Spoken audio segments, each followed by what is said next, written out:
Okay, my first negative comment and how I feel about that. Somebody over the hill, uh, e- exorbitantly overweight, but stating those facts doesn't mean that her opinion is any less valid. It just simply means that people want to know what I view as sexually explicit and what I don't view as sexually explicit. The thing is that we are one nation under God. That God is not specific. It hasn't been specified in writing in the Constitution of this United States of America.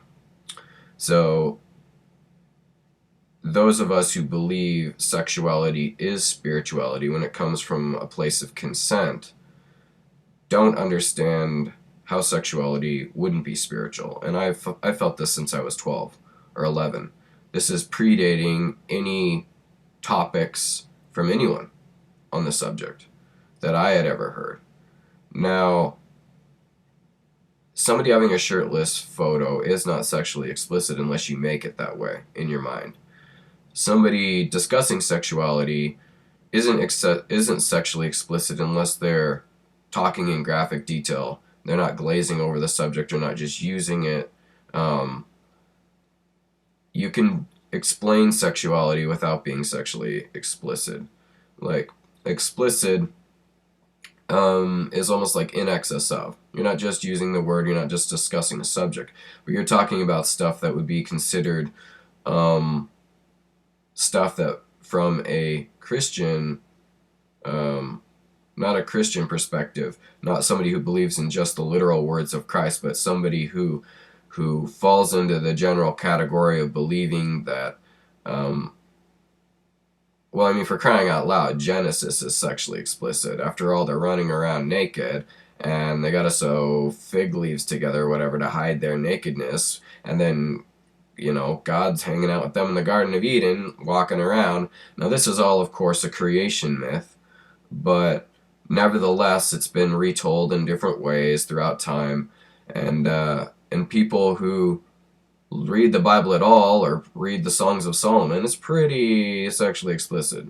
So, if anything, my version of what I consider talking a little bit about the subject, and because spirituality are interchangeable, to consensual sexual activity between two adults. I mean, we do follow laws, but I mean, if you're looking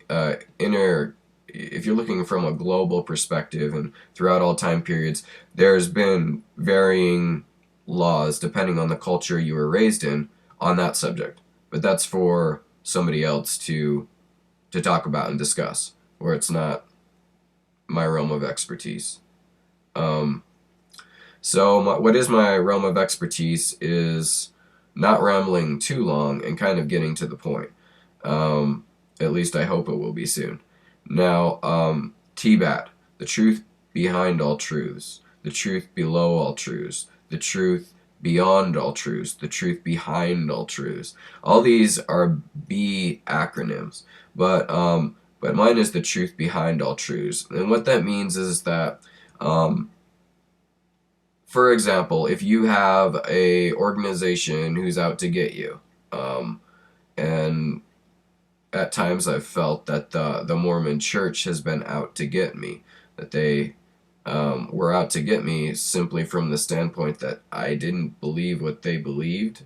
I mean, for real, though. I mean, that's how they thought, and after they destroyed the printing press, you would understand why everybody got furious. Does that justify murdering Joseph Smith? No. But was Joseph Smith the head of calling to have the printing press destroyed, basically destroying free speech? Yes.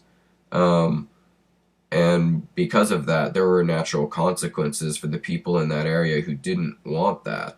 But the truth is those natural consequences were not lawful, and so whether or not they felt it was justified, it was still wrong, as far as the law is concerned. People attacking me because of my faith because of what I have created. It's almost like an attack on me because it comes from my heart. So people need to be careful not to attack other people's beliefs because it's near to their hearts. Now, if they've just adopted something that was given to them as a child or something they were converted to, um, and or if it's because of societal pressure that they feel that they need to attend a specific religious organization, that's not for me to judge. I'm just throwing that out there for people to do what they will with it. Why do I feel it's okay to discuss my religion with you? Because although pagans do not proselytize, um, my point isn't to convert any of you. It's to open your eyes to the fact that there are other people than just the people that live inside Utah and follow one particular set of beliefs. There are many types of people, and that you are entitled to make up your own religion. I mean, if you're part of a religion or you're part of a belief system of any kind, chances are if you're a part of a religion and you don't follow everything to the T, you are in fact making a version of that religion that better suits what you're willing to do. Now, because of that, people could say, well, they could say, oh, well, I'm still part of this religion. It's like, well, if you think you're Mormon or you think you're a Latter-day Saint, are you following everything and in every article of faith perfectly? Are you... And it's not about striving, it's about what you're actually doing. Everyone strives to do things, but few people can actually do what they've signed up to do within a religious belief system. The nice thing about creating your own religion is you call the shots. Of course, you have divine guidance, but if you believe you're divine, your guidance is innately divine. I believe myself to be divine. I know that when I say these words, I am divine.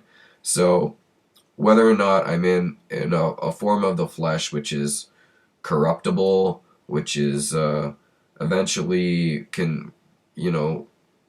I can be troubled with the ailments of the flesh that I'm in, and of course, other things like stress of people attacking me and without warrant, can cause somebody's health to not be as good. But that doesn't mean they're going to stop being true to themselves or being open, because it's almost like if people would just come from a place of love, regardless of what they believe, if they would start looking at each other as human beings rather than looking at each other as anything else, as in different categories. A lot of times people will just be like, oh, well, I'm not listening to their opinion because they are an atheist, or I'm not listening to their their opinion because they're not an atheist, because they aren't rooted in hard science. And another person will say, I'm not listening to them because they don't believe in God, because I've had experiences with deity. And the other person is saying, I've never had any experiences with deity, and even if I did, that doesn't replace science. So you've got all these people with their differing beliefs. The only problems you have is when people are trying to convince each other. So again, I say I'm not trying to convince you. I'm only trying to let you know what I feel inside. And what I feel inside is that that from an early age was that the human sexuality, those testosterones and those testosterone, estrogen, the different things that make us who we are, those chemicals that create changes within our body, those things are holy. They are innate. They are God-given. And as they are God-given, those things can, in fact, and more of this is explained on my YouTube channel. Feel free to check it out. That's the proper place to comment on anything you believe. And with all this mindless rambling, because I felt a little flustered, or mindful rambling, rather, what do I believe? Well, how does it get down to that? Okay, in this third and final video, I will actually tell you what I believe.